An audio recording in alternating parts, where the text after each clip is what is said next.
Rosie's Kitchen came about one day. Me and my wife was talking, and the Lord laid it on my heart to put a restaurant on my other property over here, and I didn't know what to name it. I just went to my wife and I began to talk to my wife. I said, "What shall we name the restaurant? You know, I've got to put a restaurant here. I've got to do something. I got to put another business. You know." Just to invest, we got to do something, you know. And so my wife came up. She said, "I tell you what," she said, "name it after your mother." And she said, "because she taught you what you know." And I said, "Okay." And then I began to take a journey back. You know, back in the 90s, me and my mom opened up a restaurant called T&R Soul Food, and it was in Elba in the community of Mulberry Heights, and it was a thriving business. You know, we had games, we had pool tables, and it started off as a little game room with selling hamburgers and hot dogs and everything. And from that, it went to a restaurant, and we began to cook soul food. You know what I'm saying? Good old soul food, chitlins. We had all of that stuff there. Fried pork chop, fried chicken. People would come from everywhere just to eat the food because it was good food. And so I said, well, I remember in the 90s we opened up T&R Soul Food, but the area that we were in was pretty bad. They started shooting a lot, and so we began to close down the restaurant and, you know, and venture out into other things. And so now we have Rosie's Kitchen. My mom is still alive, and she's able to come and, you know, cook her famous cornbread, and you know, and she's around the restaurant, and, you know, she's of age, and she loves what she's doing, and so it's just a blessing. And that's how we came about Rosie's Kitchen, good old soul food, because we know people want good soul food, you know, and that's what we did, because we're entrepreneurs, you know. This is my source of income. This is all we do, you know.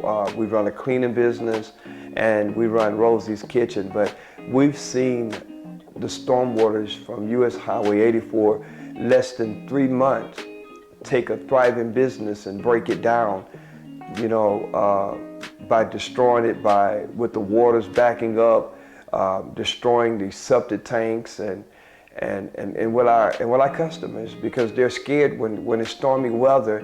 And lately here we've been having rain, we've been having storms lately here like crazy. I mean, it's been raining all the time, and so the grounds are saturated, and when you pull in, you can tell that the grounds are sinking due to the water, because the water is still there, and when you drive over, it's just constantly sinking, and so people are scared. You know, this storm water from US Highway 84 has really impacted our business, really hurt our business tremendously.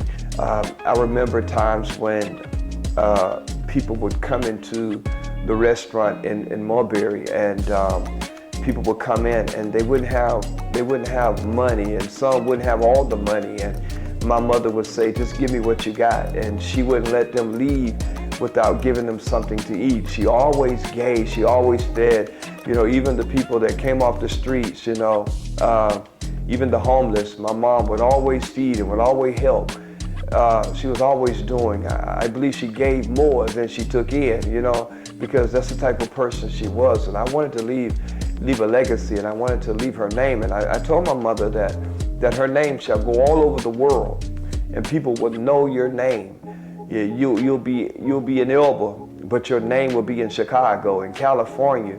Your food, the food that we prepare, the love, because it's about love, and you can feel it in your food, and so that's what it's about, you know. And so we're just praying that this thing get fixed, that they turn the water, and that they pump the water, you know, down the road, and because that's all we want. We just want help, you know. We're tired, you know. It's been 5.5 years and still no help, you know. We've had promises. We've had senator come out here. We had state representatives. We've talked with the governor's office, but still no help. And that's all we're saying. We just need help. You know, even with my home is sinking and it's headed to a major gas line.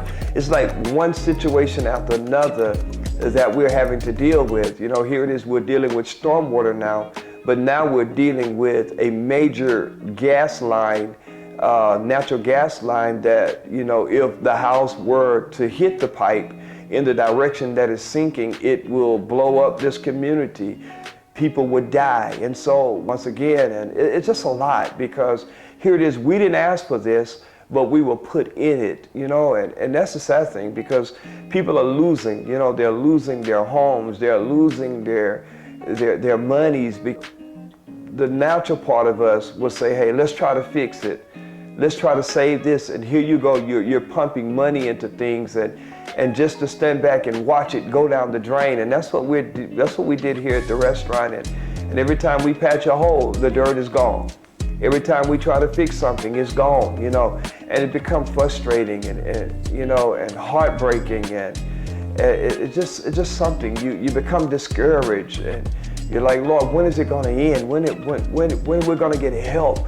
You know, it's almost though it was done intentionally to try to push you out. And the way things look, it looks though that, hey, it was intentionally done. You know what I'm saying? And we're just saying we need help. You know what I'm saying? Because if you look at it, nowhere on US 84 here, nobody else is dealing with the same thing. There's nowhere else on this 84 like this area right here where we live. And you know, 5.5 years has been too long, and you know, and we just need help. We just need them to come and do what they're supposed to do and remedy the problem so that we can live a normal life, because we're not even living a normal life here now. You know, people here now are scared.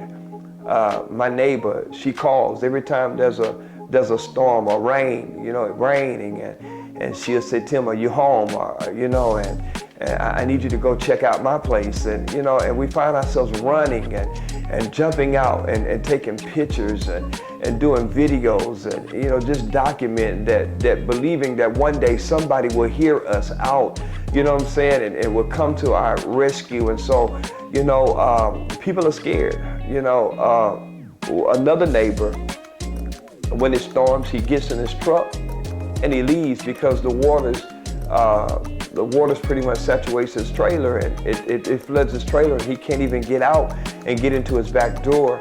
And you know, and it's just a lot that the people have been put through, and you know, we had to deal with, we had to try to work through. It's stressful. You know, you don't never know when it's gonna be over. You don't never know. And with my girls, you know, even in the home here, you know, they're scared. You know, their rooms are on the backside, and the house has already dropped 2 feet, and now you get the disturbing news that now, hey, there's a major pipeline there, and there's a possibility that if this house were to hit it and rupture it, it's gonna blow up. Can you imagine being 15 years old, 20 and 21 years old, trying to deal with this stuff? You know what I'm saying? Trying to factor, you know, trying to get this thing in your mind that, hey, you know, this could be it, you know. You know, because we're in a dangerous situation. We're grateful for Dr. Bullard, you know, coming to our rescue, and he heard the cry, and you know, and he made a promise, and I can tell you today that he stepped up to the plate. And so that's what we need. We need people stepping up to the plate, and you know, and one of the things that I'm so grateful is that, you know, God allowed them to see what we were dealing with. And when they really saw it for themselves, they were saying that the videos have nothing on what is going on right now with the situation. And so we're grateful, you know, for Dr. Bullard and his team, you know, coming to our aid. And, you know, we just want help with this situation. And we believe that help is on the way.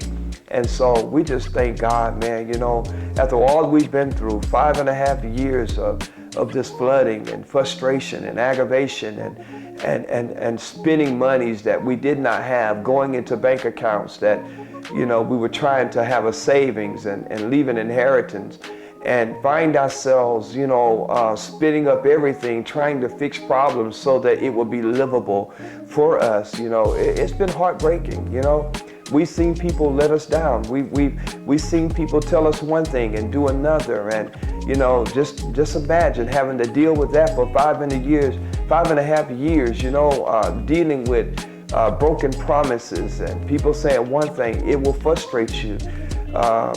We've seen people become cold-hearted, be heartbroken because of false promises. So all of these things, we must take in consideration that, hey, we've been a people of hurt. And I say it all the time, if it was a Caucasian community, they wouldn't be going through what we're going through right now. And so, man, it's heartbreaking. And when you really see this stuff still in practice, it's heartbroken, and it's sad because here it is, you have an inheritance, and so you want to leave your children an inheritance. And like my daughter said, that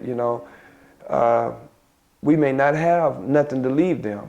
They may not have an inheritance because after all of this water has washed everything away, it's going to be damaged to the point that it's not going to do no one any good. And so that's heartbreaking and it's horrific, and if I can use the term horrific, it is horrific.